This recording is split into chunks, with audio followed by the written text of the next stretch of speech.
Hey, let's talk a little bit about how to be more effective in fishing crankbaits and how to figure out what's the best crankbait for today. So let me give you a little example. I'm going to start out with a number 12 deep hit stick. Great crankbait. Maybe we'll catch a fish out in this zone or not. And let's say I let out about 60 feet of line. So in the app, I can go to 60 feet here. And at 60 feet, you can see that it goes down 20 foot deep. All right, so we start running this at 20 foot down, we start catching fish. That's great, we figured out the zone. Now we want to try and figure out what's the best bait in that zone. Maybe it's this one, but maybe it's a different one.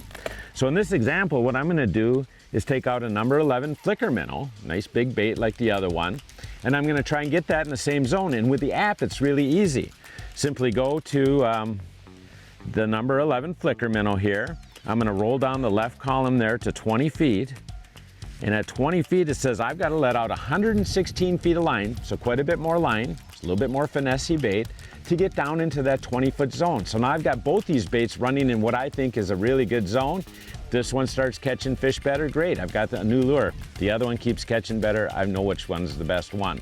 So by using the app, not only can you get your bait in initially the right zone, picking out where you're seeing the fish on the depth finder or whatever, fishing just above them, get them in the right zone. But once you start catching fish in the zone, you can start to figure out other baits that are running, down in that same zone and have the best bait in the best zone to catch a lot of walleyes.